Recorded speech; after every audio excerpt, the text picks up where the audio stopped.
Welcome, dear viewers. For more exclusive, thrilling stories every week, join our membership.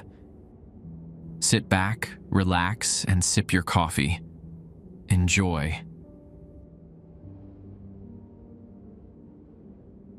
Maybe Mama Dottie was right about broken glass bringing 7 years of misfortune. Her weathered voice whispers through my memory now. Break a mirror, invite the devil to dinner.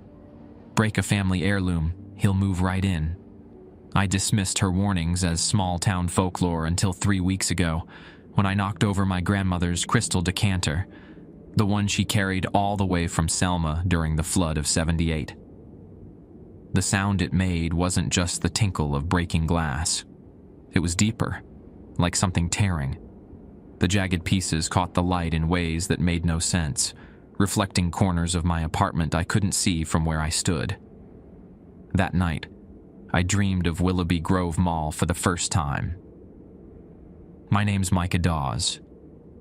I never planned to end up in Greensboro, Alabama. Population 2,376, according to the faded welcome sign nobody's bothered to update since the textile mill closed in 2013.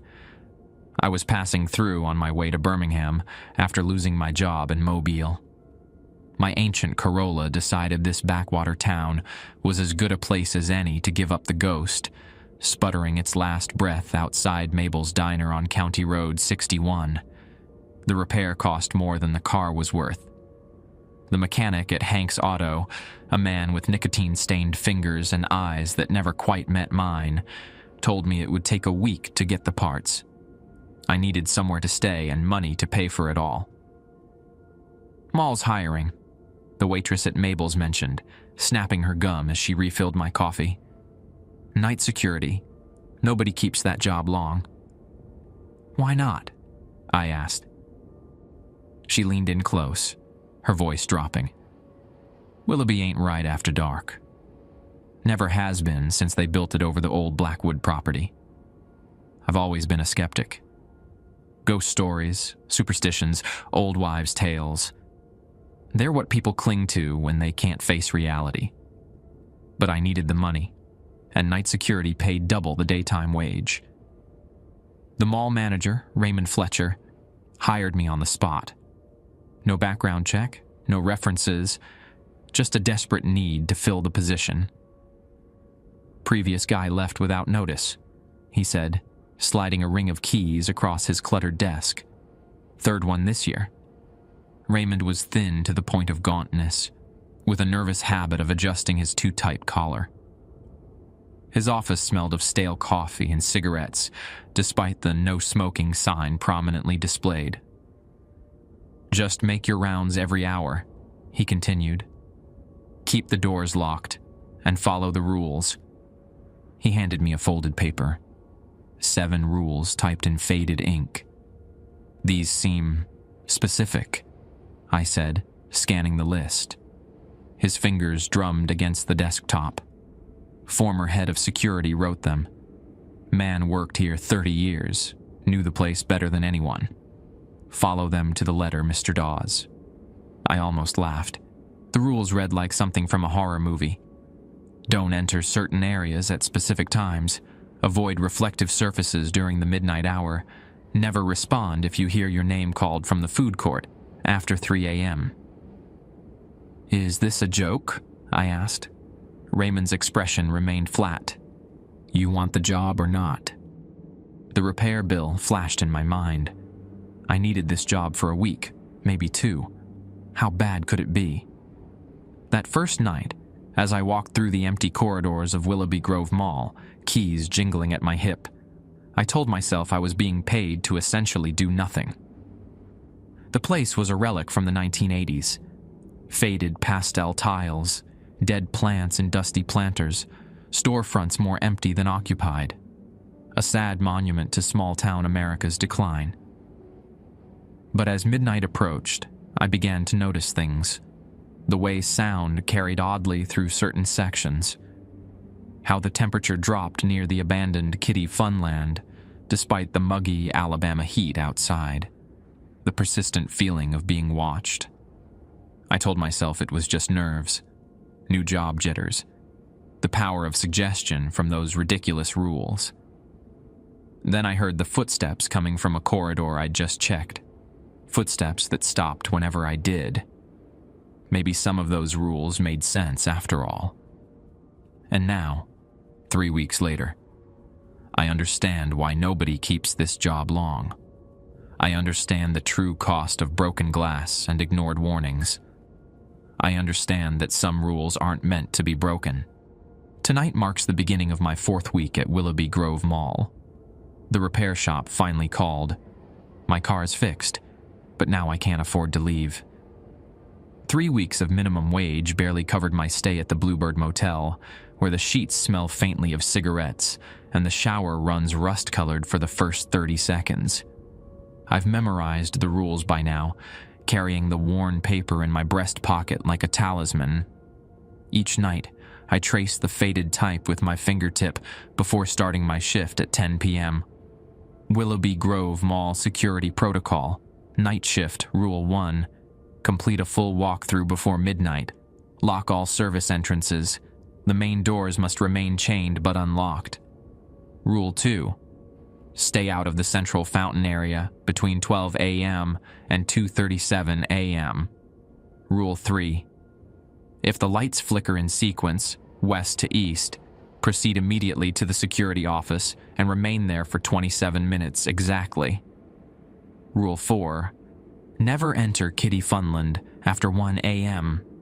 If you hear children's laughter from that direction, walk the opposite way. Rule 5. The mannequins in Dress Barn and Montgomery Ward must face the same direction. If they don't, reposition them without looking at their faces. Rule 6. If you hear your name called from the food court after 3 a.m., do not respond or investigate. Rule 7. Should you encounter anyone who identifies as maintenance staff between 2 a.m. and 5 a.m., verify they are human by asking what year the mall opened. The correct answer is 1983. Any other response requires you to walk away immediately. Raymond had explained some of the practical reasons behind these instructions. Faulty wiring caused the light sequences. Local teams sometimes broke into Kitty Funland. The mannequins were positioned strategically for loss prevention, but those explanations grew thinner with each passing night. I begin my rounds at 10:15, flashlight beam cutting through the dim emergency lighting. The mall's skeletal remains house only 8 functioning stores, a local clothing boutique, a phone repair kiosk, a discount shoe store, and 5 others barely clinging to survival. The once grand central fountain sits dry, its bronze sculptures of herons and fish wearing a patina of neglect. The night watchman before me, Derek, had left a few notes tucked inside the logbook. Most were mundane observations about which doors tended to stick, or which section of the parking lot attracted the occasional raccoon. But his final entry, dated the day before his disappearance, contained only 4 words: something's in the walls. I paused near Montgomery Ward, its entrance sealed with a metal gate since 2001, according to Raymond. Inside, sheet-covered fixtures loom like shrouded mourners at a funeral. The mannequins stand sentinel just beyond the gate, 5 featureless forms arranged in a semicircle, all facing toward the beauty counter. As required, I check their position in each hour. Though the store is locked, sometimes they've shifted by morning.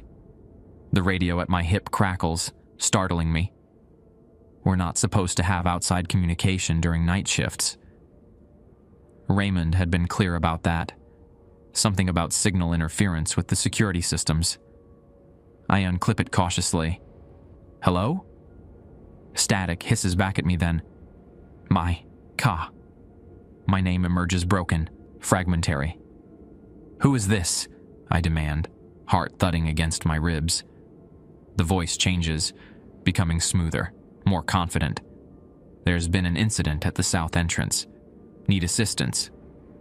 The south entrance borders the abandoned JCPenney, an area I've been specifically told to avoid between midnight and 3 a.m. I check my watch. 11:47 p.m. "Who am I speaking with?" I ask. Another burst of static. The voice returns, but now it sounds wrong, stretched and compressed simultaneously. "Maintenance. We need help." Rule 7 flashes in my mind. What year did the mall open? Silence stretches for 10 seconds, 15. Then, "Why don't you come see for yourself, Micah?" I switch off the radio, shoving it deep into my pocket. Reaching the security office, I log the incident in shaky handwriting. The desk phone catches my eye. I could call Raymond, wake him up, tell him I'm quitting.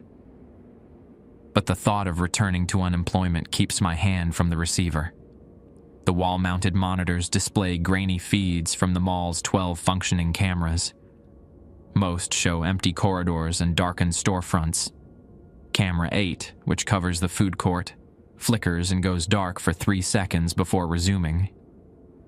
In those 3 seconds, something changes. I lean forward, studying the screen. A single food court chair has moved, turned to face the camera directly. I check my watch again. Midnight exactly. Time for my second walkthrough, avoiding the central fountain as per Rule 2. Instead, I rewind the security footage, freezing on the frame just before camera 8 cut out. There's a blur near the edge of the frame, tall and thin. Too tall to be human. The temperature in the office drops suddenly. My breath fogs in front of my face despite the muggy Alabama summer night. On camera 5, Kitty Funland's entrance, a small handprint appears on the glass door, pressing from the inside. The lights in the corridor outside the office begin to flicker in sequence, west to east. Rule 3 kicks in. I must stay put for exactly 27 minutes. As I settle in to wait, I notice something on the desk I hadn't seen before. A small photo tucked under the keyboard. It shows a smiling man in a security uniform, arms slung around Raymond's shoulders. Flipping it over, I read the faded inscription. Thomas Blackwood, Head of Security, 1983 to 2013. Blackwood, the same name as the property the mall was built on. The lights stop flickering, and the office goes completely dark. 27 minutes pass with excruciating slowness. My phone displays no signal, never does inside the mall, so I rely on my watch to track each second. At exactly 12:27 a.m., the emergency lights flicker back on, bathing the security office in weak fluorescence. I exhale, realizing I've been holding my breath. The monitors reactivate one by one, static clearing to reveal empty corridors. Camera 8 shows the food court chair has returned to its original position. Camera 5 no longer displays the handprint on Kitty Funland's entrance. If not for the photograph in my hand, I might convince myself I imagined everything. I tuck the photo into my pocket and resume my rounds, carefully skirting the central fountain area as Rule 2 dictates. The empty mall seems different now, the shadows deeper, the silent spaces charged with anticipation. Each storefront I pass feels like a stage set, dressed and waiting for actors who never arrive. Near the east corridor, I find something odd. A trail of water droplets leading from the public restrooms toward the food court. The janitor, Oscar, leaves by 9 p.m., and the fountains haven't worked in years. I follow the trail, keeping my footsteps quiet against the worn tile. The droplets lead to Sunrise Sushi, abandoned after a health code violation shut them down last spring. The metal security gate is pulled down, but water seeps beneath it, forming a growing puddle. I shine my flashlight through the gate's links. Water cascades from somewhere in the darkened interior, splashing over the service counter. The beam catches something moving behind the counter, a pale figure hunched and dripping. I step back, pulse racing. My radio crackles again, unprompted. Rule 2. The voice isn't stretched or distorted this time. It's clear, Feminine, young, the fountain, go. Who are you? I demand, but receive only static in response. A crash from inside Sunrise Sushi startles me. Something heavy hit the floor. The gate rattles as if struck from within. I back away, remembering Rule 3. The lights had flickered west to east earlier, requiring me to stay in the office for 27 minutes. I'd followed that instruction. But what about Rule 2? Stay out of the central fountain area between 12 a.m. and 2:37 a.m. The implications hit me. The rules aren't just arbitrary. They're warnings, maybe even protection. I check my watch. 1:15 a.m. I have over an hour before I can safely approach the fountain. Back in the security office, I search the desk drawers for information about Thomas Blackwood. The bottom drawer sticks, requiring a firm pull. Inside, I find a leather-bound journal, its pages yellow with age. The first entry is dated March 15th, 1983. Mall opens next week. Construction crews reported issues with the foundation, said the ground wouldn't settle. Mr. Fletcher Sr. pushed ahead anyway. Something odd about that Blackwood land. Locals wouldn't work the site after dark. I flip through more entries until one catches my eye, dated October 31st, 1987. Halloween incident in Kitty Funland. Child reported seeing the tall man with no face near the carousel. Same description as the Wilson boy last month. Kids' imaginations. Maintenance found strange scratches inside the equipment room again. The entries continue through the years, documenting increasingly strange occurrences, unexplained power outages, distorted PA system announcements, customers reporting disorientation in certain areas of the mall. Then, on June 7th, 2013, something's changed. It's not content staying in the walls anymore. New rules needed. God help whoever takes this job after me. That was Blackwood's last entry. According to the photograph, he worked until 2013, 30 years at Willoughby Grove Mall. My watch reads 2:30 a.m. Almost time to check the fountain area. At 2:37 a.m. exactly, I approach the central fountain. The bronze herons stand frozen in flight, their wings gathered dust instead of water droplets. I sweep my flashlight across the empty basin, finding nothing unusual until the beam catches on something wedged between two decorative stones, a small leather pouch. I fish it out, untying the frayed cord that seals it. Inside rests a tarnished silver pocket watch, its face cracked but still ticking. Flipping it over reveals an inscription. TB, the hour approaches. The watch's hands move counterclockwise. A soft voice speaks from behind me. You shouldn't have touched that. I whirl around, heart hammering. A young woman stands at the edge of the fountain. She wears a Sunrise Sushi uniform, but it's dry despite the flooding I witnessed earlier. Her name tag reads Lily. You work here? I ask, though I know all food vendors close by 9 p.m. She tilts her head, observing me with unnervingly steady eyes. I've always been here. You're breaking Rule 5. The mannequins. Fear crawls up my spine. I checked them earlier. Check again. She points toward Montgomery Ward. Who are you? I demand, clutching the pocket watch tightly. Someone who follows the rules. Her form flickers slightly, like a television with poor reception. You should too, Micah Dawes. I never told her my name. When I blink, she's gone. I hurry to Montgomery Ward, dreading what I'll find. The security gate remains locked, but beyond it, the mannequins have rearranged themselves. No longer in a semicircle, they now stand in a straight line, all facing outward, except one. The tallest figure has turned to face the wall. Rule 5. The mannequins in Dress Barn and Montgomery Ward must face the same direction.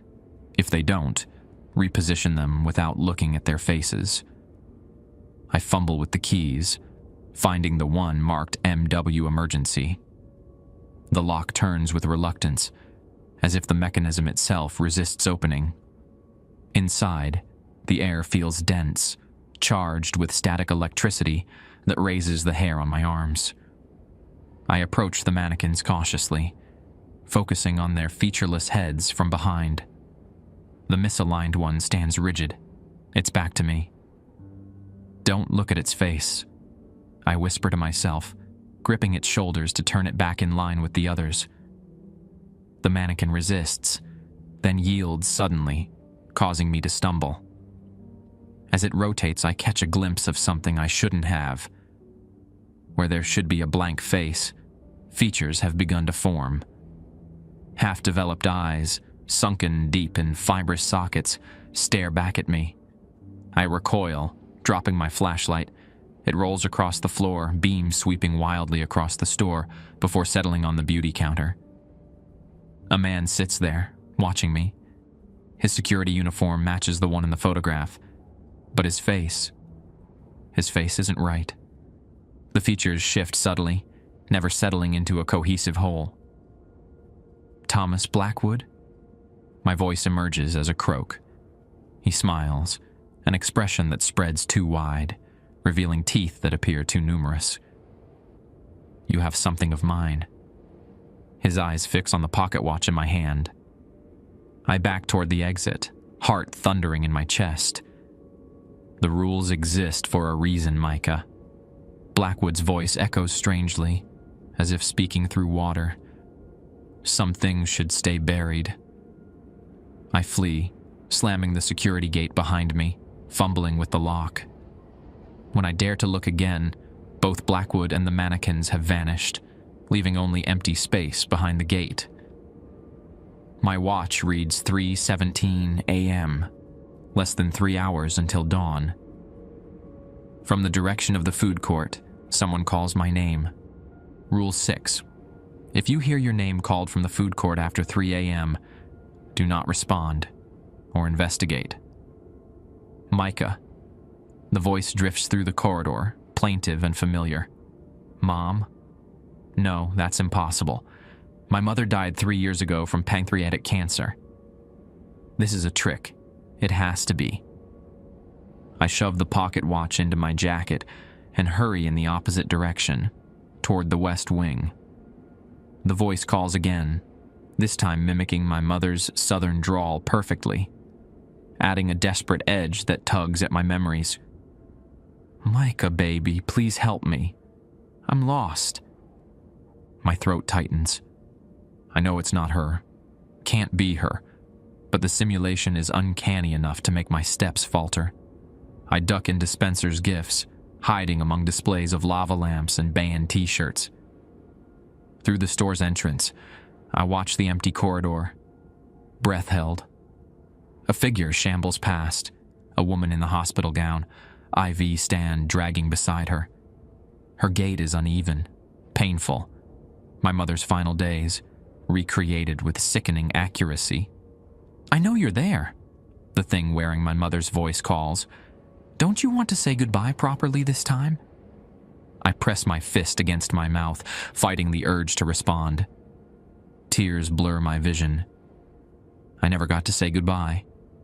Mom slipped away while I was getting coffee from the hospital cafeteria. That regret has haunted me for 3 years. The figure pauses, head swiveling unnaturally far as it scans the darkened storefronts. Its neck elongates with the motion, stretching beyond human limits. "Last chance, Micah." The voice shifts, deeper now, losing my mother's accent. "Some regrets follow you forever." I remain silent, fingernails digging crescents into my palms. After what feels like hours, the creature continues down the corridor, movements becoming more fluid, less human with each step. Before it rounds the corner, it glances back one final time, its face now blank, featureless, like an unfinished mannequin. When I'm certain it's gone, I creep from my hiding place, legs shaky with adrenaline and grief. The pocket watch in my jacket seems to pulse, warmth radiating through the fabric. I need answers. Raymond hired me with suspicious haste. He'd known Thomas Blackwood. Maybe he knew more than he'd shared. The administrative offices occupy a small suite near the mall's north entrance. Using my master key, I let myself in, moving cautiously through the reception area toward Raymond's office. His door stands ajar, interior dark. I nudge it open with my foot, sweeping my flashlight across the cluttered desk and filing cabinets. Something about the room feels wrong. The air tastes stale, unused, as if the space has been abandoned far longer than a few hours. I check the desk calendar. The last marked date is June 10th, 2013, exactly 1 day after Blackwood's final journal entry. My skin prickles with fresh unease. The Raymond who hired me looked about 50, which would make sense if he were Raymond Fletcher Jr., son of the mall's original owner mentioned in Blackwood's journal. Photos on the wall show the mall's opening ceremony in 1983. I recognize the location. The central fountain, water flowing for the grand opening, surrounded by smiling faces. A ribbon cutting. An older man, I assume, is Fletcher Sr., flanked by a younger Raymond and a robust, confident Thomas Blackwood. Behind them, barely visible at the photo's edge, stands a tall, thin figure. Though blurred, something about its proportions seems wrong. A newspaper clipping beside the photo bears the headline, "Willoughby Grove Mall opens despite controversy." The subtitle reads, "Local protesters cite Blackwood family curse. Desecration claims." I snap a picture with my phone, then continue searching. In the bottom desk drawer, I find personnel files, including my own, surprisingly thin, containing only my application and emergency contact form. Beneath my file sits a thicker folder labeled Security Night Shift. Inside, I find a stack of resignation letters, exit interviews, and incident reports dating back to 2013. The turnover rate is staggering. Few guards lasted more than a month. Several positions ended with employment terminated, no notice. Derek's file, the guard before me, contains a hastily scrawled note. Subject exhibited signs of extreme paranoia. Claims entity limiting voices of deceased relatives. Terminated after security footage showed subject conversing with empty air. A paper-clipped photo shows Derek speaking to nothing in the food court, eyes wide with fear or amazement. The file for Thomas Blackwood is sealed with red tape marked "Confidential." I peel it back, hands trembling. Inside a single sheet of paper, a death certificate. Thomas Blackwood, deceased June 7th, 2013, cardiac arrest. The same day as his final journal entry. But if Blackwood died in 2013, who was the man in the security uniform at Montgomery Ward? A soft click behind me, the office door swinging shut. I whirl, flashlight beam catching a figure standing in the doorway. Raymond Fletcher stares back at me, eyes hollow with exhaustion, skin waxy in the harsh light. "You shouldn't be in here," he says, voice raspy as if long unused. "What happened to Thomas Blackwood?" I demand, clutching the death certificate. Raymond's gaze drops to the pocket where Blackwood's watch rests. "You found it." "The pocket watch? What is it?" "Insurance." He steps into the office, movement stiff. Tom knew what was happening here, what the mall was becoming. He created the rules, found the watch. It kept things. Contained. Contained. What things? Raymond laughs, a drawn, humorless sound. "This land never belonged to us. The Blackwood family knew that. They were caretakers, not owners. When my father bought the property, forced the sale through foreclosure, Thomas warned him, said his family had managed the land for generations, kept the old ways, maintained the boundaries." "Boundaries between what?" places that should remain separate. Raymond's fingers twitched nervously. My father didn't believe the stories, called them backwoods superstition. But after the mall opened, things started happening. Customers reporting lost time, staff finding themselves in sections they never entered, children speaking in voices not their own. I think of the mannequins, their half-formed faces, the creature wearing my mother's appearance. What's happening here isn't natural. The mall was built wrong, foundation laid over the old Blackwood house. They have these symbols, markings in the cellar. Protection, Thomas called them. Construction crews destroyed them, poured concrete over everything. Raymond's voice drops to a whisper. By the time Thomas realized what was happening, it was too late. The mall had become a door, and doors open both ways. The pocket watch grows warmer against my chest. Thomas Blackwood is dead, so who did I see in Montgomery Ward tonight? Raymond's expression hardens. When did you see him? After the mannequins moved. He was sitting at the beauty counter. That's not possible. Thomas is gone. Raymond moves toward me, hand outstretched. Give me the watch. You've done enough damage already. I step back, protective of the tarnished timepiece. What damage? Breaking the crystal, opening the way. His eyes fix on mine. We all heard it. The sound carried everywhere. Confusion washes over me. The decanter? In my apartment? That was hundreds of miles from here. Distance doesn't matter to some things. Raymond's face twists with disgust. You broke the seal when you shattered that crystal. Now it's finding ways in, through reflections, through voices, through memory. What is it? A hunger, an absence, a thing that wears, faces it finds in your mind. His outstretched hand trembles. The watch can close the door, but only at the right time. 3:47 a.m. That's when the barrier is finished. That's when Thomas used it. My own watch reads 3:41 a.m. 6 minutes. I don't understand, I say, backing toward the door. If Thomas closed the door, why are things still happening? Raymond's smile stretches too wide, teeth catching the light oddly. Who said Thomas was successful? Realization floods me like ice water.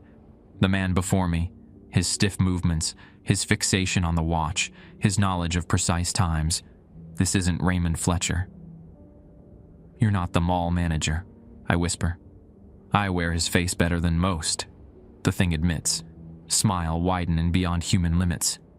Practice makes perfect. I bolt for the door, yanking it open and sprinting into the corridor. Behind me, Raymond, or whatever wears his appearance, gives chase, footsteps echoing with an odd, arrhythmic pattern. The watch burns against my chest, ticking louder with each passing second. 3:43 a.m. I race toward the central fountain, instinct telling me that's where the watch belongs. The creature pursuing me calls out in Raymond's voice, then shifts to my mother's, then to a chorus of tones I've never heard but somehow recognize. Voices from beyond the door it mentioned. 3:45 a.m. The fountain comes into view. The bronze herons seem to watch my approach, their metal eyes tracking my movement. Something seizes my ankle, sending me sprawling across the tile. I roll over to find not Raymond but Thomas Blackwood gripping my leg, his face fluid, features rearranging themselves continuously. The watch, he growls, voice resonating from somewhere deeper than his throat. I kick free, scrambling backward. What are you? A collection. The thing wearing Blackwood's form ripples, momentarily revealing glimpses of other faces beneath. Raymond, Derek, my mother. Strangers I've never seen. So many abandoned forms, so many forgotten voices. 3:46 a.m. 1 minute left. I pull the watch from my pocket, its silver case now hot enough to burn my palm. The creature lunges toward me, movements jerky yet swift, Return what was taken, it demands. The fountain. The watch belongs in the fountain. I dodge another grab, rolling to my feet and sprinting the last few yards to the dried basin. The creature shrieks behind me, a sound no human throat could produce. 3:47 a.m. I slam the watch down between the bronze herons in the exact spot where I found it. The world stops. Silence envelops Willoughby Grove Mall. No hum of emergency lights, no distant drip of water, no sound of pursuit. Even my heartbeat seems suspended in the frozen moment. The pocket watch floats an inch above the fountain's base, caught between falling and landing. Its hands point to 3:47 exactly, no longer moving counterclockwise or otherwise. I remain frozen too, watching as cracks spread across the mall floor, hairline fractures emanating from the fountain in a spiraling pattern. The cracks glow with a dull amber light that illuminates the space better than my flashlight ever could. A voice speaks from everywhere and nowhere. He broke the rules. Another answers. They always do. A third. The door stays open, another cycle. The voices sound neither male nor female, young nor old, just hollow, distant, like wind through empty bottles. The creature that chased me stands motionless, suspended mid-lunge, its form now transparent as glass. Through its body, I can see layers of faces, dozens, perhaps hundreds of them, pressed against each other like insects trapped in amber. Some mouths move silently, eyes blinking in asynchronous patterns. A hand settles on my shoulder, warm, solid, human. I turn to find a woman beside me. She's perhaps 60, with steel gray hair tied in a neat bun, wearing clothes that look decades out of date. A high-collared blouse and long skirt that might have been fashionable in the 1900s. "You found Thomas's watch," she says, her accent thick with the Deep South. "But you're too late. It needs to be wound first." "Who are you?" I ask, finding I can move and speak despite the suspended time around us. "Margaret Blackwood." She glances at the creature, her expression hardening. "My family protected this land for 6 generations before Fletcher stole it." "Protected it from what?" Margaret gestures toward the creature. "From them, the hungry ones. They exist between places, feeding on memories, wearing faces they steal. The more they consume, the more solid they become in our world. What's happening now? You've created a pause." She points to the watch. "Thomas found that in our family cellar. It can hold the door closed, but only if used correctly." "How do I use it correctly?" Margaret's eyes, pale blue and piercing, fix on mine. "There's always a price. Thomas paid with his life. I paid with my freedom, trapped between worlds. What are you willing to sacrifice, Micah Dawes?" The mall trembles slightly, dust shaking loose from ceiling tiles. Time stretches, but not infinitely. "The rules," I say, understanding dawning. "They're not just precautions. They're a ritual, a containment system." She nods. "Each rule addresses a weakness in the barrier. Thomas crafted them after studying our family grimoire. But rules only work if followed precisely. I broke Rule 5, looked at the mannequin's face. And Rule 6, when you hesitated at your mother's voice." She steps closer to the fountain. "The crystal you broke in your apartment. It was more than a decanter. Objects passed through Blackwood hands carry traces of protection. Breaking it created a spark these things could follow, directly to you. My grandmother's crystal decanter. Passed down through generations, originally a gift from a Blackwood to a Dawes, according to family lore. The connection makes my stomach sink. "We're related, aren't we?" I ask. Margaret's mouth curves slightly. "Distant cousins several times removed. Why do you think you dreamed of this place?" Blood calls to blood, especially in times of need. The crack beneath our feet widens slightly. The suspended moment won't last much longer. How do I fix this? Win the watch? Follow the rules? Too late for simple solutions. Margaret places her hand over the floating watch. The cycle repeats. 7 nights from now, at 3:47 a.m. exactly, the door will open fully. That's your chance to seal it properly. How? Return what was stolen. The watch belongs with Blackwood Remains. Blackwood Remains? You mean, Thomas isn't buried in the cemetery where that death certificate claims. Fletcher had him interred beneath the mall to maintain the barrier. Find his true resting place. Return the watch. The creature begins to move again, though sluggishly, as if pushing through molasses. The pause is ending. 7 nights. Margaret repeats. Follow the rules perfectly until then. No exceptions, no matter what you see or hear, especially Rule 7. Rule 7. Should you encounter anyone who identifies as maintenance staff between 2 a.m. and 5 a.m., verify they are human by asking what year the mall opened. The correct answer is 1983. Any other response requires you to walk away immediately.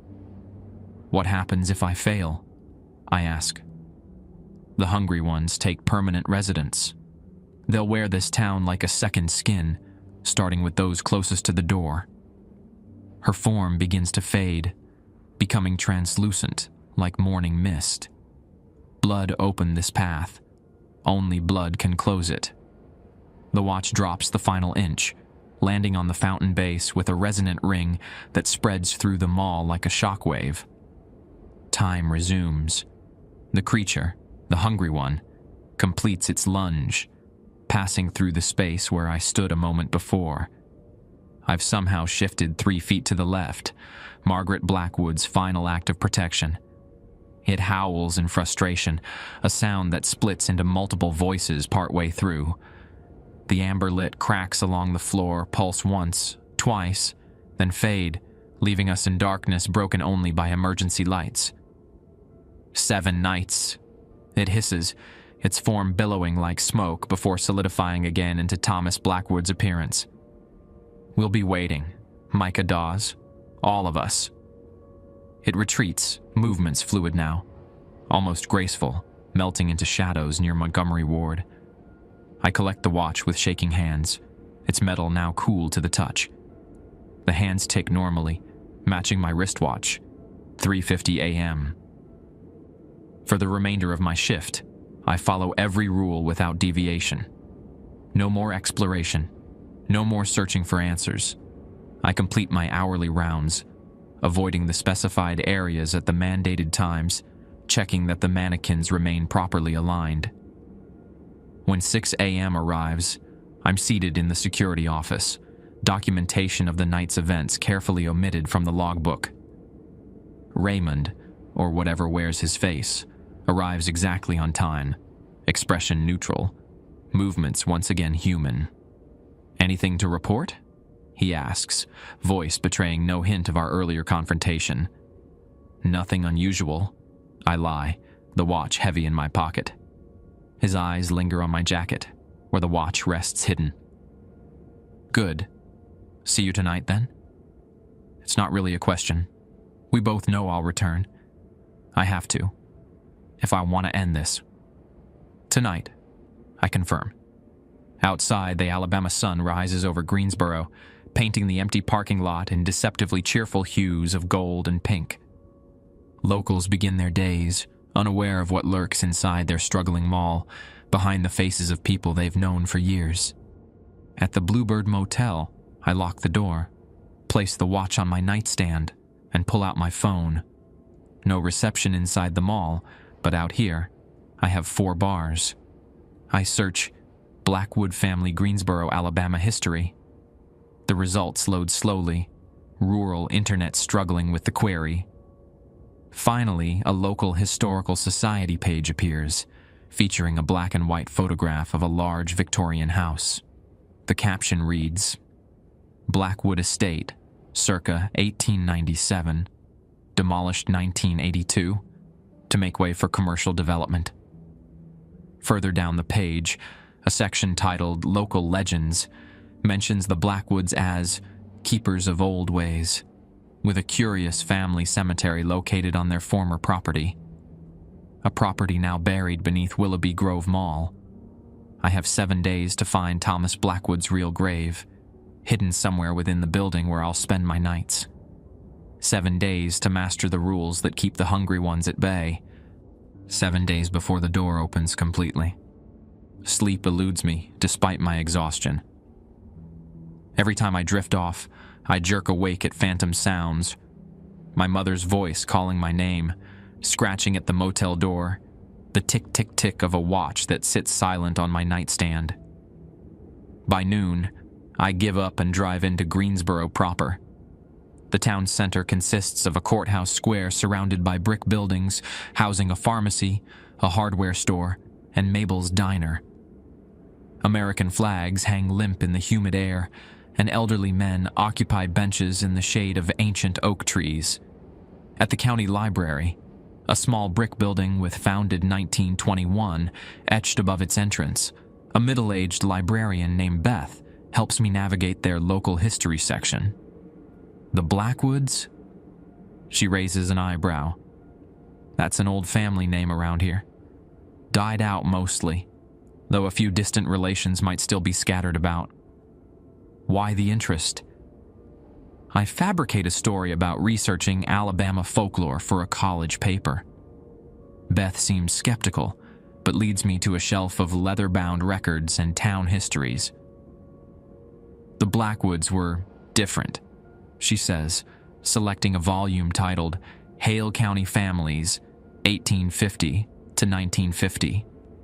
Kept to themselves mostly, have their own ways of doing things. Different how? Beth hesitates, glancing around the empty library. My grandmother used to say they had the sight, could see things others couldn't. People went to them for cures, predictions, protection charms. Not that I believe in such nonsense, she adds quickly. And their property? Where the mall stands now. That was the old homestead. Beautiful place once, with gardens that bloomed even in winter, according to stories. She frowns. Shame how they lost it. Tax troubles after the last proper Blackwood passed. Margaret, I think her name was, disappeared in the 1960s, left the property to a nephew who couldn't manage it. Margaret Blackwood, the woman I'd met in the frozen moment. She'd said she was trapped between worlds. Had she disappeared from this one to exist in that liminal space? Any records of a family cemetery on the property? Beth's expression shifts subtly. Why would you ask about that? Just being thorough, I say with a shrug I hope appears casual. She studies me for a moment before responding. There were rumors. Nothing official in county records, but old-timers talk about the Blackwoods burying their dead on their own land, away from the churchyard. Said they had special rituals, kept their family close. Any idea where exactly? You'd have to check the original property surveys. Those would be at the courthouse. She checks her watch. They close at 4, so you'd better hurry. At the courthouse, a board clerk named Wilson directs me to the basement archives, where property records are stored in metal cabinets, organized by township and year. The Blackwood estate paperwork proves difficult to locate. Files seem mysteriously misplaced or misfiled. After an hour of searching, I find a survey map from 1981, conducted before the property sale. The yellow document shows the Victorian house, outbuildings, and a curious unmarked rectangular area in what would now be the mall's southeast corner, near the old Montgomery ward. I photograph the map with my phone, then continue searching for any mention of the cemetery. In a folder labeled Variance Requests, 1982, I find what I'm looking for, a document requesting permission to build over a historical family burial site with assurances that all remains would be relocated to Greensboro Memorial Gardens. But attached to this is a handwritten note from the county inspector. Walked the Blackwood plot today with R. Fletcher. Family cemetery contains 12 marked graves, plus what appears to be a newly dug plot. Fletcher insists this empty grave was prepared for an eccentric relative who never used it. Permission granted to build, contingent on proper relocation of all remains. Note: Fletcher plans to preserve cellar of original house as storage area beneath new building. An empty grave. A cellar preserved beneath the mall. This had to be where Thomas Blackwood was secretly buried after his death in 2013, in the grave prepared by his ancestors decades earlier. Back at the Bluebird Motel, I spread my findings across the bed, creating a makeshift investigation board. The pocket watch sits at the center, ticking steadily. Online searches yield more fragments. Historical Society photos showing the Blackwood house in its prime. Newspaper clippings about the unusual family who kept to old country ways. One article from 1932 mentions how local farmers consulted John Blackwood about keeping unwanted visitors from their lands. By evening, my eyes burn from research, but I've pieced together enough to understand that the Blackwoods weren't just superstitious eccentrics. They were guardians, using knowledge passed through generations to maintain boundaries between worlds. At 9:30 p.m., I returned to Willoughby Grove Mall for my second night since learning the truth. Raymond waits at the entrance, his movements still flawlessly human. If I hadn't seen his true nature, I'd never suspect the thing wearing his face wasn't the real mall manager. "You look tired," he remarks, eyes lingering on my jacket pocket where the watch rests. "Didn't sleep well." His smile doesn't reach his eyes. "Night shift takes adjustment. Coffee in the break room if you need it." The night begins routinely. I follow the rules precisely, conducting my rounds while avoiding forbidden areas at specified times. The mannequins remain properly aligned. No mysterious radio calls interrupt my patrol. This apparent normalcy feels more threatening than any supernatural occurrence. The hungry ones are watching, waiting. At midnight, I lock myself in the security office, as Rule 2 requires me to avoid the fountain area. Using the camera feeds, I study the mall layout, comparing it to the property survey. If my calculations are correct, the Blackwood family cemetery would have been located beneath what is now the southeast corridor and part of Montgomery Ward. Camera 6, which covers that corridor, shows nothing unusual, just empty space and shadow. But as I watch, the feed flickers briefly. When it stabilizes, a dark stain has appeared on the floor, spreading slowly like spilled liquid. I check my watch. 12:37 a.m. Still an hour before I can safely enter that area according to the rules. The stain continues spreading, forming a rough rectangle approximately the size of a grave. The camera flickers again, and when the image returns, a woman kneels beside the stain. Lily from Sunrise Sushi, her form more substantial than before. She looks directly at the camera and beckons. Minutes crawl by as I debate my options. Breaking the rules means inviting the hungry ones in, yet Lily seems to be offering help. Margaret Blackwood mentioned blood relations, distant cousins. Could Lily be another Blackwood descendant, trapped like Margaret between worlds? At 1:47 a.m. exactly, I venture from the office. The rules allow me to patrol the southeast corridor now, though Kitty Funland remains off limits for another hour. The dark stain is still there, glistening under emergency lights like fresh oil. No sign of Lily. I approach cautiously, avoiding stepping directly in the liquid. Up close, I can see it's not oil, but water. Impossibly clear water that somehow appears black in the dim lighting.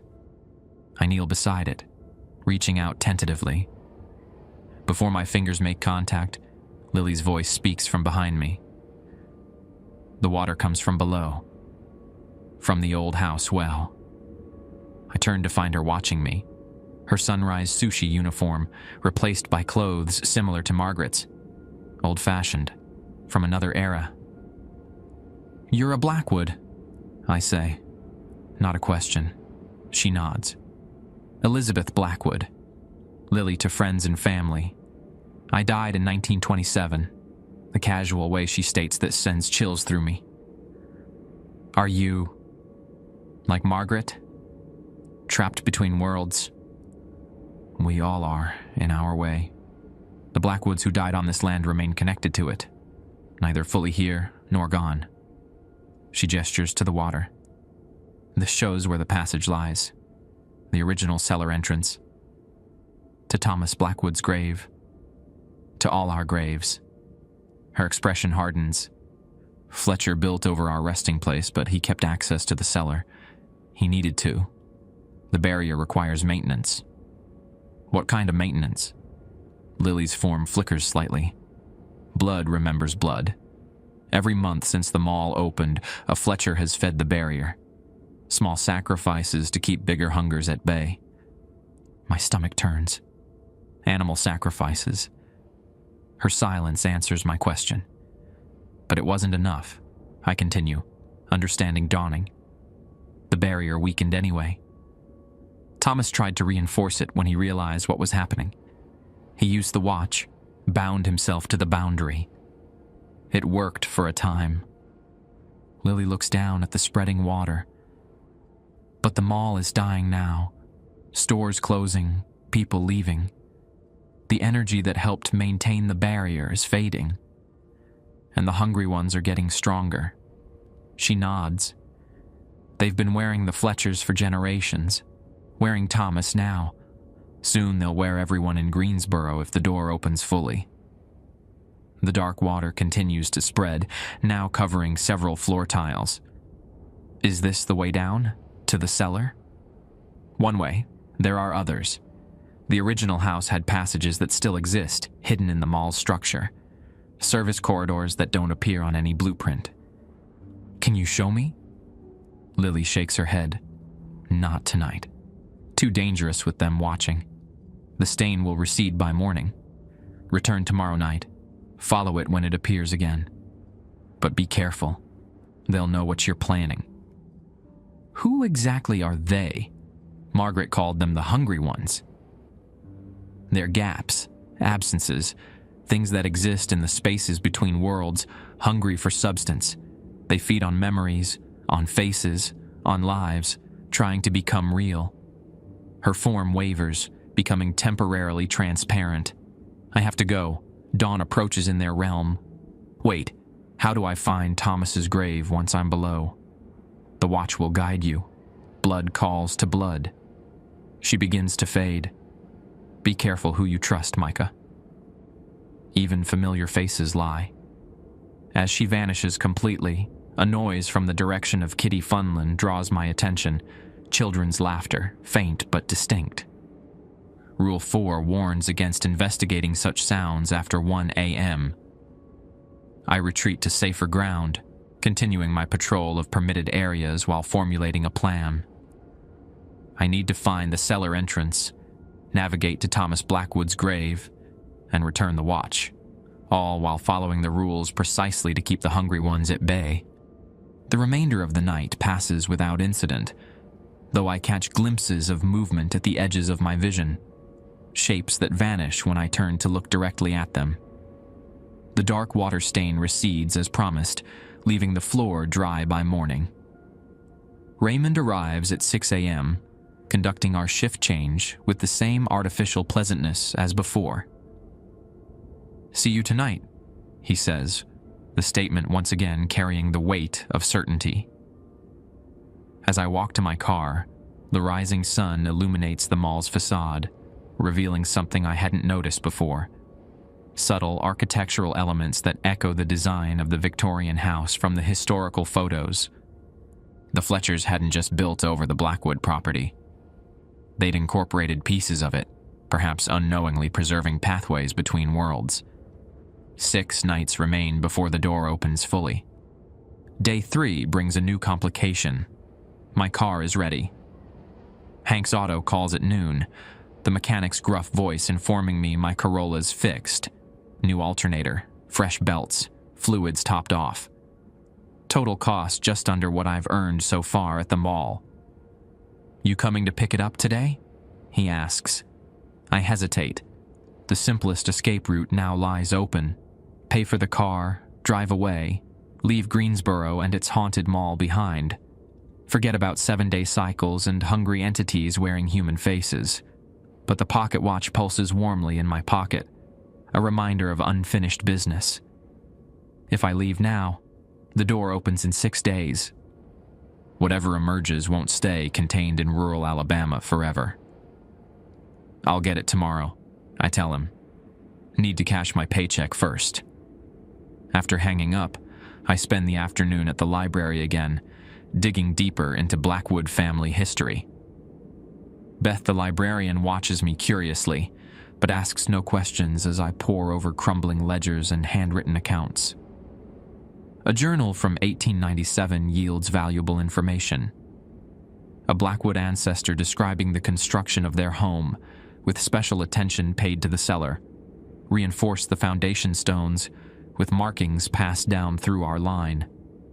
The center chamber remains sealed except during times of necessity. Father insists we maintain the old ways, keeping watch over the thin places, as our family has since before the crossing. Another document, this one from 1943, mentions the family cemetery. 12 stones now stand in the sacred ground, though more of our blood rests beneath. The unmarked ones are no less bound to their duty. Elizabeth Stone remains the most active, often found shifted by morning, though no earthly hand moved it.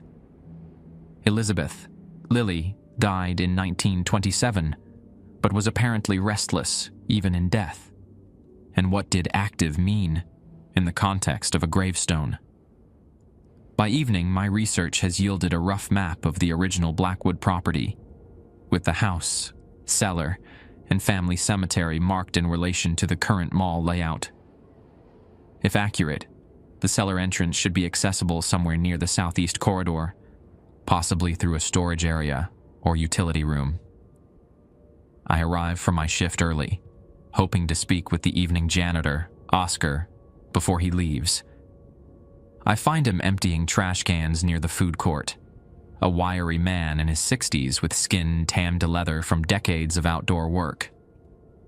"Mall's got all kinds of hidden spots," he confirms when I ask about maintenance areas, eyeing me suspiciously. "Why you asking?"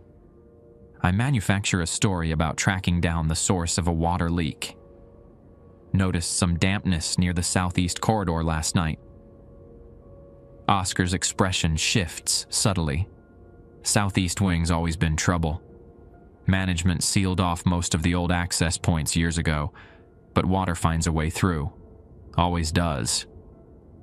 Any utility corridors in that area I could check. He studies me for a long moment. "You knew, so I'll tell you once. Stay out of the old sections. Some doors ain't meant to be opened." "You've seen things here," I realize. "Haven't you?" Oscar glances around before lowering his voice. "Been working here since 1996. Seen plenty. Night guards come and go, but I got kids to feed, so I keep my head down and my mouth shut." He taps his temple, and I follow the rules. "What do you know about Thomas Blackwood?" The name causes Oscar to stiffen. Good man. Looked out for the night staff. After he passed, things got worse. Faster. And Raymond Fletcher. A flicker of something, fear, crosses Oscar's weathered face. Mr. Fletcher's Mr. Fletcher. Always has been. But the slight emphasis he places on always tells me Oscar knows more than he's saying. He's survived decades at Willoughby Grove Mall by willful ignorance, or at least the appearance of it. If I needed to find the original cellar, I press, where would I look? Oscar turns away, resuming his work. Storage room C, behind the old Montgomery ward, not that anyone's asking. He wheels his trash cart toward the exit. Don't go forgetting the rule's new blood, especially not Rule 7. After Oscar departs and Raymond completes the handoff with the same eerie pleasantness, I begin my rounds. The mall feels different tonight. The air heavier, sounds muffled as if heard underwater. Even the emergency lights seem dimmer, their glow absorbed by thickening shadows. I follow protocol exactly, checking each area at the prescribed times, careful to avoid forbidden zones during their specified hours. At midnight, I once again lock myself in the security office, while Rule 2 prevents access to the fountain area. The camera feeds show nothing unusual until 12:37 a.m. exactly, the same time as last night. Camera 6 flickers, and the now familiar dark water stain appears on the floor of the southeast corridor, spreading in a rectangular pattern. This time, however, something else happens. Camera 3, covering the Montgomery ward entrance, shows the security gate rattling slightly, as if struck from within. The mannequins have rearranged themselves again, no longer in a line, but now in a circle, all facing inward. I check the time. 1:23 a.m. According to the rules, I can enter that section now, but something about the mannequin's new configuration sends warning signals through my brain. I decide to investigate the water stain first. Leaving the security office, I make my way to the southeast corridor, sweeping my flashlight beam across the darkened passage. The water has spread further than last night, forming a perfect rectangle roughly 6 feet long and 3 feet wide, grave-sized. It glistens with an inner light, droplets rising from its surface to hover inches above the floor, before falling back with tiny splashes. Unlike normal water, this liquid doesn't reflect my flashlight beam or my face when I lean over it. Instead, it shows glimpses of somewhere else, flashes of stone walls, dirt floors, wooden beams, the original Blackwood cellar. Following Lily's instructions, I kneel beside the water. Hesitantly, I touch the surface with one finger. The liquid feels neither wet nor cold, more like dipping my finger into static electricity. Ripples spread outward from the point of contact, but instead of dissipating, they grow stronger, forming concentric circles that spin faster and faster. The floor beneath the water rectangle seems to dissolve, revealing a dark opening. A staircase spirals downward, ancient wooden steps disappearing into darkness. No sign of Lily tonight, but her words echo in my memory. The watch will guide you. Blood calls to blood. I retrieve the pocket watch from my jacket. Its ticking grows louder as I hold it over the opening, the hands spinning wildly before settling to point directly downward. A prickling sensation at the back of my neck stops me from descending. Turning quickly, I catch movement at the corridor's end, a tall figure watching me, its shape suggesting Raymond Fletcher, but somehow wrong, elongated beyond human proportions. "Finding what you need, Mr. Dawes?" The voice sounds like Raymond's, but contains subtle harmonics, as if multiple voices speak in imperfect unison. I straighten, positioning myself between the figure and the watery opening, just checking for leaks. Curious how water behaves in this building. The figure takes a step forward, its movement smooth yet unsettling. It always finds the weakest points, the places where barriers thin. My hand tightens around the pocket watch. I should get back to my rounds. Of course, rules must be followed. The figure extends an arm far longer than any human limb should reach. But first, I require your assistance in the maintenance area. A minor issue needs addressing. Rule 7 flashes through my mind. Should you encounter anyone who identifies as maintenance staff between 2 a.m. and 5 a.m., verify they are human by asking what year the mall opened. The correct answer is 1983. Any other response requires you to walk away immediately. Maintenance, huh? I ask, glancing at my watch. 1:47 a.m. Outside the specified time range for Rule 7, but the warning feels applicable nonetheless. When did the mall open again? I keep forgetting. The figure's smile stretches too wide. Time is fluid here. Openings and closings blur together. Not 1983. Not the correct answer. I need to complete my regular patrol first, I say, stepping backward toward the security office. Mall policy. The figure's expression hardens. You're making a mistake, Mr. Dawes. We only want what belongs to us. And what's that? The watch, the passage, the final grave. Its form flickers, momentarily revealing a void-like absence beneath Raymond's features. Return what was stolen, and your debt is cleared. I didn't steal anything, I protest. Your blood did. Blackwoods and Fletchers locked in their little game across generations, using outsiders as pawns. The figure gestures toward the watery opening, which has begun to shrink. Every 7 years the door tries to open. Every 7 years someone interferes. The true nature of the 7-year cycle becomes clear, not from my broken decanter, but from a pattern established long before I arrived. Margaret had said blood opened the path. Only blood could close it. Why Thomas Blackwood? I ask, stalling as I calculate the distance to the security office. Why bury him here? Fletcher thought a Blackwood's body would strengthen the seal.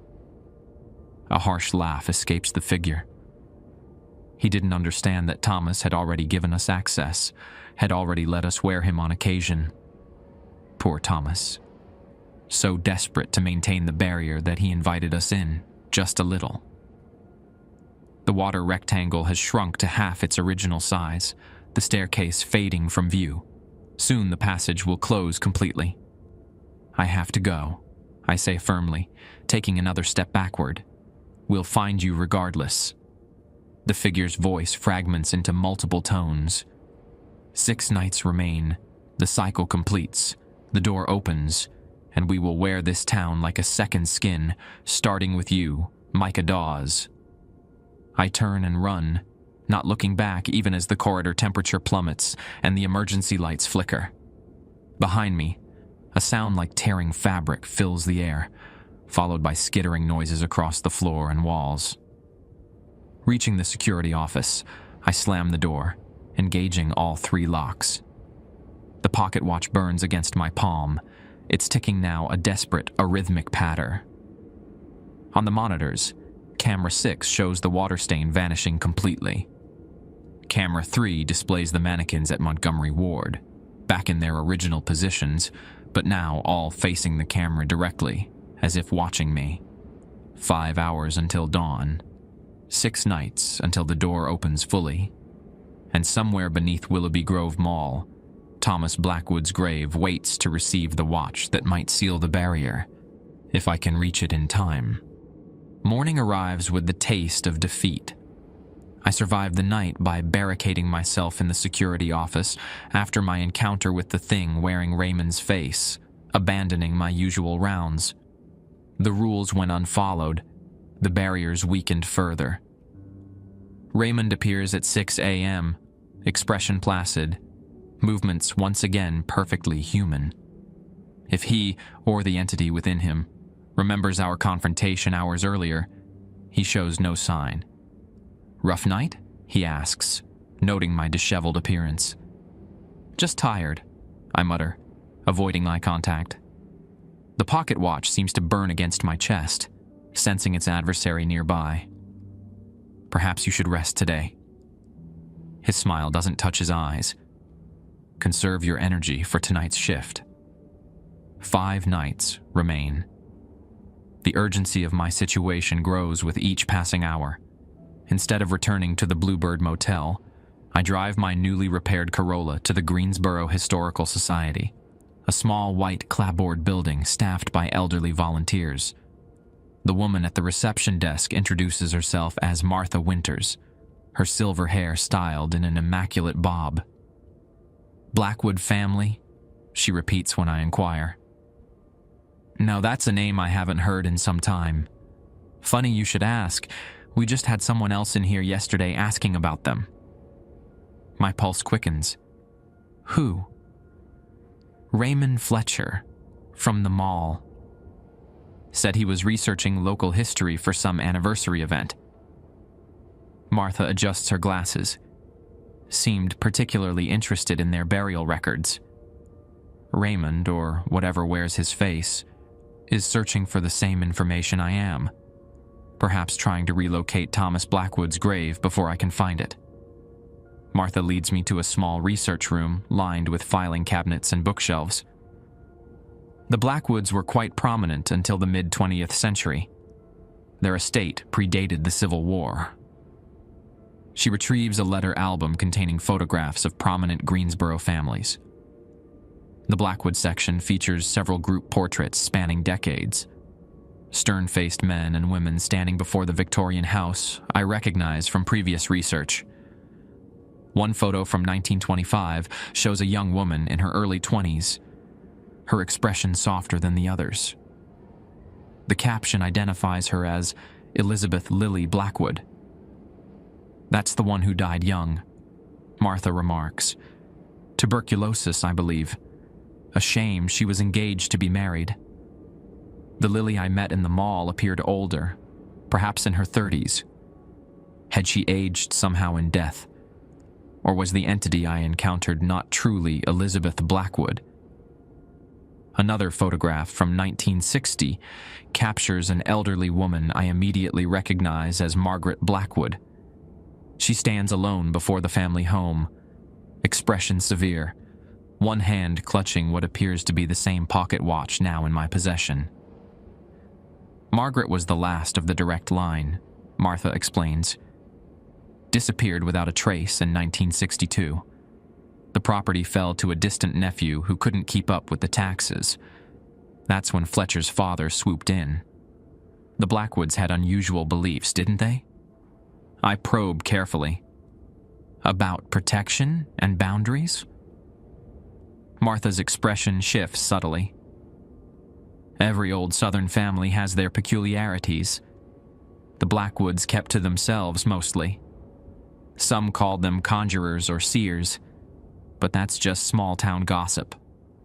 She hesitates before continuing, voice lowered. "My grandmother worked as a housekeeper for them in the 1930s. Said they maintained strange rituals, midnight gatherings in the cellar, marks carved into door frames, salt lines that couldn't be disturbed during cleaning." "And their cemetery?" "Family plot on the property. Quite irregular. Most respectable folks used the church cemetery." Martha retrieves another folder. "When the mall was built, remains were supposedly relocated, but she glances toward the door to ensure we're alone. "There were rumors some graves were left undisturbed, built over rather than exhumed. Construction workers quit, claiming they heard voices in the foundation. One man swore he saw a hand reach up from freshly poured concrete. The Historical Society yields one more crucial piece of information, an original blueprint of the Blackwood house showing the cellar layout. The central chamber Martha's ancestor mentioned appears as a circular room surrounded by 12 smaller alcoves arranged like numbers on a clock face. A family crypt hidden beneath their home, predating the mall by generations. I spend the afternoon at Mabel's diner, nursing coffee while comparing the house blueprint to my mall map. If the original cellar remains intact beneath the structure, access should be possible through what is now Storage Room C behind Montgomery Ward, exactly where Oscar hinted. By the time I return to Willoughby Grove Mall for my shift, I have a plan. The water portal in the southeast corridor appears at 12:37 a.m. If I can reach it without alerting the entities, I might access the cellar and find Thomas Blackwood's grave. Raymond conducts our handoff with the same artificial pleasantness, though I notice his gaze lingers on my jacket pocket where the watch rests. "Good luck tonight," he says, the phrase carrying ominous weight. The early hours of my shift proceed without incident. I follow the rules meticulously, rebuilding the protective routine I neglected the previous night. The mannequins at Montgomery Ward remain properly aligned. No mysterious radio communications interrupt my patrol. This apparent normalcy feels calculated rather than coincidental, the hungry ones allowing me to lower my guard. At midnight, I lock myself in the security office as Rule 2 requires. The camera feeds show empty corridors and darkened storefronts. I watch camera 6 intently, waiting for the water stain to appear in the southeast corridor. 12:37 a.m. arrives, but the floor remains dry. No portal forms. They've changed tactics. Camera 3, covering Montgomery Ward, suddenly cuts to static. When the feed returns seconds later, the security gate stands partially open, though I'm certain I checked it during my rounds.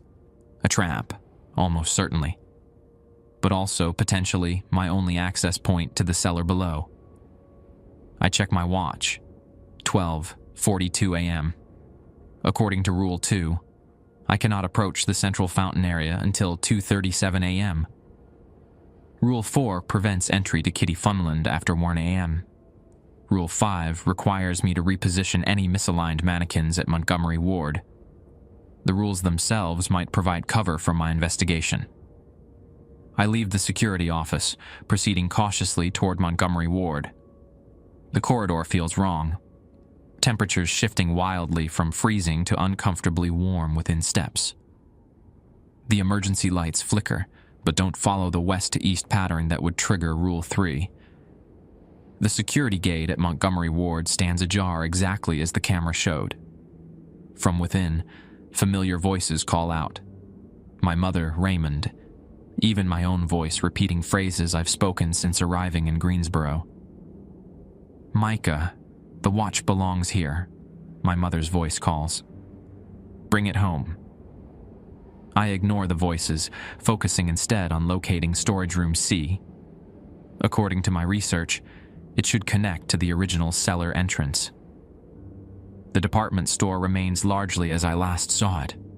Sheet-covered fixtures looming in darkness, mannequins standing in their circle. But now, they all face the beauty counter where I previously encountered the entity wearing Thomas Blackwood's appearance.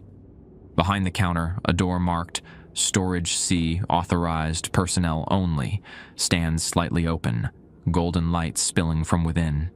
Too convenient, too obvious. I approach cautiously, rule-focused reasoning warring with survival instincts. The mannequins' heads turn in perfect unison to track my movement, though their bodies remain stationary. "Just checking the alignment," I announce, hoping my voice sounds more confident than I feel. Rule 5. The mannequins stare with their featureless faces. I make a show of adjusting one slightly, as if performing my duty, before edging towards storage room C. Inside, metal shelving units line the walls, filled with dusty holiday decorations and outdated store displays. The source of the golden light becomes apparent. A trapdoor in the floor, its edges glowing with the same amber illumination I saw during the time pause at the fountain. The pocket watch vibrates against my chest, its ticking accelerating to match my heartbeat. I remove it, holding it over the trapdoor. The hands spin wildly before pointing downward, the same reaction as when I approached the water portal. From behind me, a voice speaks. Lily's voice, but distorted somehow. "You found it." I turn to find not Lily, but a mannequin in the doorway, its blank face rippling as features try to form. "You're not Elizabeth Blackwood." "No," it admits, voice shifting to something inhuman. "But she makes such a convenient mask. The trapped ones always do." "The hungry ones," I whisper, backing toward the trapdoor. "You've been wearing Lily just like you wear Raymond. We wear what's available, what's abandoned, what's forgotten. The mannequin steps forward, its movements jerky yet purposeful. The Blackwoods left their dead to guard the boundary. Such dedication, such waste. My back hits a shelving unit. What do you want? To exist, to experience, to consume. Its face continues to shift, cycling through features I recognize. Raymond, Thomas, my mother, Lily, and faces I've never seen. Your world is so substantial, so rich with sensation. And the watch? A key, a lock, a boundary marker created by Margaret Blackwood when she realized what was happening. The mannequin points at the trapdoor. Take it down there if you wish. See what remains of your precious Thomas. The trap becomes clear. They want me to bring the watch to the cellar. But why encourage what might seal their door? What happens in 5 nights, I ask, when the door opens fully? The mannequin's head tilts at an impossible angle. Liberation, consummation, the end of hunger. Its voice fragments into multiple tones. Your kind built this place over our passage, then acted surprised when we came through. The Blackwoods understood. That's why they maintained the boundary for generations. Until Thomas. Thomas thought himself clever, offering small access to prevent greater breach. A negotiator. The mannequin laughs, a sound like shattering glass. Now he serves eternally, neither here nor there. As will you, once the cycle completes. The trapdoor begins to close, amber light fading. The watch in my hand burns suddenly hot, prompting me to action. Without further hesitation, I wrench open the trapdoor and jump into the glowing opening below. The mannequin lunges forward, plastic hands grasping at empty air as I fall. I land hard on damp earth, breath knocked from my lungs. Above me, the trapdoor slams shut with finality, plunging the space into darkness broken only by the watch's faint glow. As my eyes adjust, details emerge. Stone walls, dirt floor, wooden beams overhead. The cellar of Blackwood House, preserved beneath Willoughby Grove Mall like a forgotten time capsule. The watch pulses with amber light, its hands pointing toward a narrow passage ahead. I follow, ducking beneath low beams, the earthen floor sloping gently downward. The passage opens into a circular chamber with 12 alcoves carved into the walls, the family crypt from the blueprint. Each alcove contains a stone slab bearing a name and dates. The oldest dates back to 1837, the most recent. Thomas Blackwood, 1953 to 2013. His slab alone bears no body, only an indentation in the shape of a watch. 5 nights remain until the door opens fully. But I now stand before the lock that might seal it, if I'm willing to pay the price that Thomas, Margaret, and generations of Blackwoods paid before me. Blood calls to blood. The cycle continues. They've hired a new night guard at Willoughby Grove Mall. Young guy, desperate for work, car broken down in Greensboro. Sound familiar? History repeats with cruel efficiency in this town.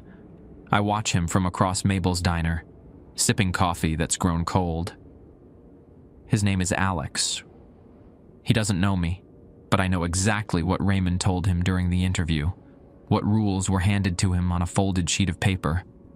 7 rules, 7 nights, 7 years. My wristwatch is gone, replaced by a weight against my chest. Thomas Blackwood's pocket watch, now fused with my skin in a perfect circular scar. I can feel it ticking beneath my flesh, keeping time with something other than earthly hours. 5 nights ago, I placed the watch in the indentation on Thomas's grave. The moment metal touched stone, the walls began to bleed that strange amber light. Voices whispered from every alcove, generations of Blackwoods explaining the choice before me. Thomas hadn't died of cardiac arrest as his death certificate claimed. He'd sacrificed himself, binding his essence to the boundary using the watch as an anchor. For 7 years, his sacrifice held the door nearly shut. not closed completely, but narrow enough that only whispers slipped through. Now the cycle had returned to its beginning. The door would open fully unless another took Thomas's place. I almost ran, almost climbed back through that trapdoor, collected my repaired car, and fled Greensboro forever. Let someone else worry about hungry things wearing human faces. But then I remembered the new night guard that would inevitably replace me. The families in Greensboro. The fact that doors, once fully opened, don't stay contained to rural Alabama malls. Margaret Blackwood's voice cut through the others. Blood calls to blood. My grandmother's crystal decanter. The family connection Margaret had hinted at. Distant cousins, she'd said. I made my choice. The process was simpler than expected. A small cut across my palm. Blood dripped onto the watch. A prayer in words I somehow knew without being taught.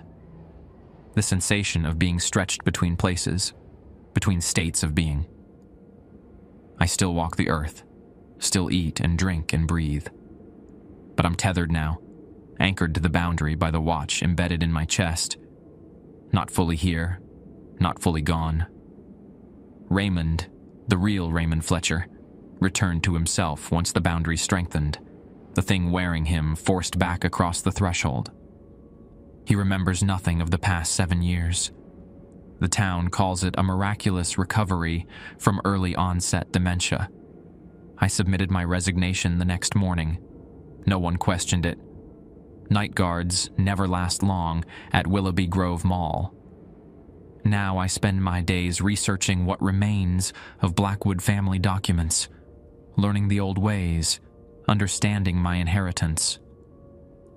At night, I patrol different boundaries, mapping thin places across Greensboro where hungry things might try slipping through. Alex finishes his pie, pays his bill, and leaves Mabel's for his second night at the mall. I leave a generous tip and follow at a distance. He won't see me. No one does unless I wish it. But I'll be there, watching. The rules protect him, but rules can be forgotten, misinterpreted, broken by accident or curiosity. 7 years until the cycle renews. 7 years to prepare the next guardian, should my strength fail. 7 years to search for a more permanent solution than blood sacrifice and pocket watches. The mall stands against the darkening sky, its architecture echoing the Blackwood house that came before. Inside, hungry things whisper behind mannequin faces and mirrored surfaces, testing boundaries, searching for gaps. I adjust my collar to hide the circular scar and enter through a door that exists for me alone. Time to make my rounds.